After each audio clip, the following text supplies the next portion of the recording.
Hello and welcome, guys. I just have to say that I've just witnessed one of the best fight cards in the history of this competition. I've never seen anything better.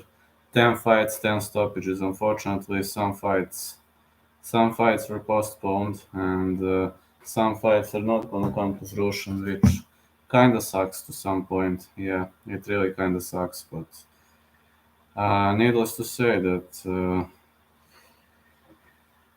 When you have two fights scrapped, it can't be a successful event for many reasons. But if you're going to ask me, this has definitely been a good way. For me, at least, this has definitely been a good way, as I've noticed some high level workout. I've noticed some high level performances, and aside of Stephanie Egger versus Mayra Shitara Bueno Silva, everything was pretty much on point. Everything was pretty much awesome, and I am very much pleased with this event. So I will start now recapping fight by fight, and I am gonna let you know about Mayra Bueno Silva versus Stephanie Egger. I'm heavily disappointed. I'm going to I'm going to record the video, and I'm going to record the protesting video on that because I have never seen a tap. I will record that video, and again, let me tell.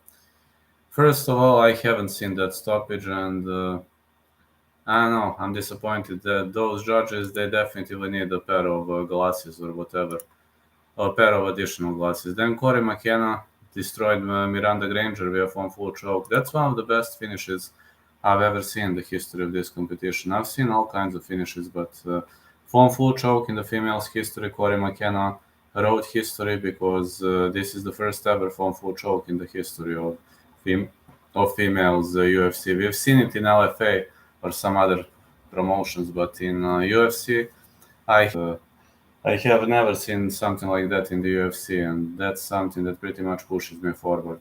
What a great way to finish the fight.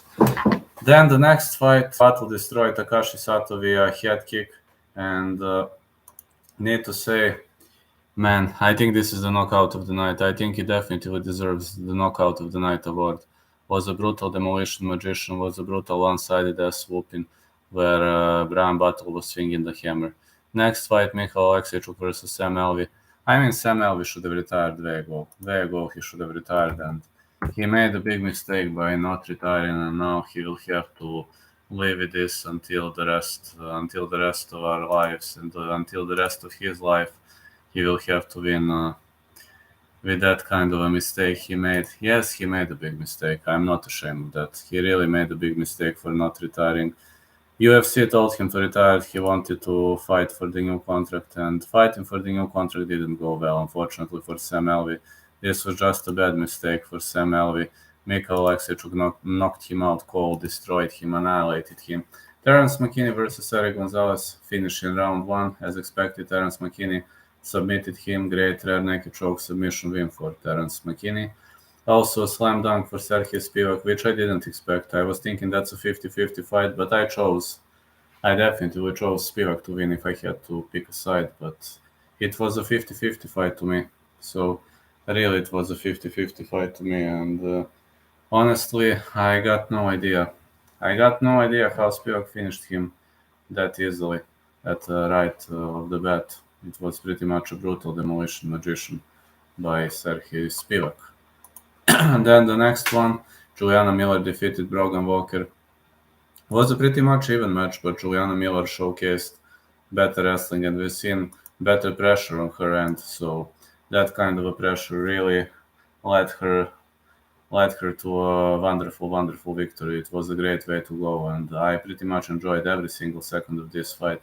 But Juliana Miller, she's a better wrestler than Brogan Walker. Brogan Walker has belts in BJJ, but in wrestling, Juliana Miller definitely pissed her up. Brogan Walker was unable to attempt anything, and that's how we see. And then Zach Pauga versus Muhammad Usman. Muhammad Usman kind of reminded me of Alex El Poatan Pereira, with that brutal counter. That counter landed clean. It was a wonderful, wonderful counter, and Zach Pauga was constantly trying to control the central line, and the control of the central line is something you should be aware of in the UFC, because you can get countered pretty much easily. If you're constantly in the central line, you can get countered, and Zach Pauga was not moving himself off the central line, which cost him at the end. It really much cost him via that.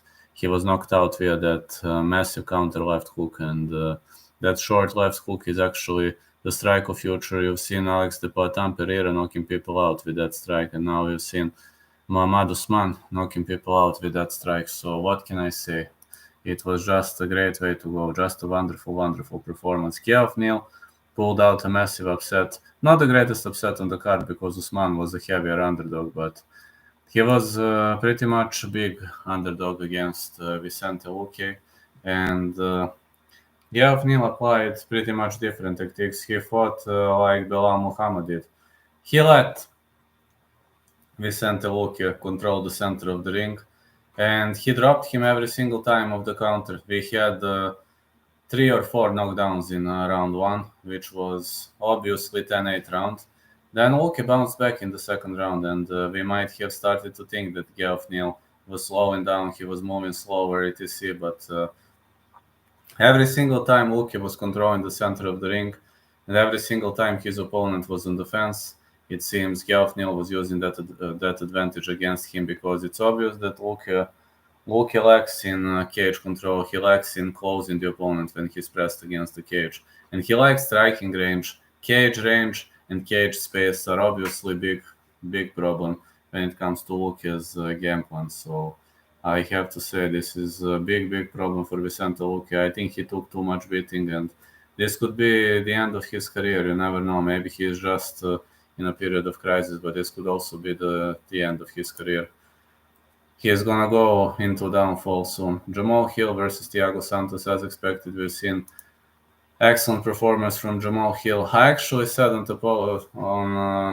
Fight Night Picks on that application, I was thinking to pick round 1, but I accidentally pressed round 4 stoppage for Jamal Hill, and it came to fruition. Jamal Hill really much annihilated his opponent. It was a great demolition magician by Jamal Hill, and that's something I haven't seen. I haven't seen that kind of the performance. So I don't know, man. I'm pretty much unsure why this had to go that way, because Mareta wasn't bad in this fight, but simply Jamal Hill was faster, his fight IQ was better. Mareta was fighting okay, but Jamal Hill hits like a Mack truck, and he didn't let this fight go the distance, which was a great performance for Jamal Hill. Overall, the best card I've ever seen, 10 out of 10. 10 fights, 10 stoppages. This is the best card I've ever seen. And I hope you enjoyed with me too. Have a great day, everyone, and catch you later.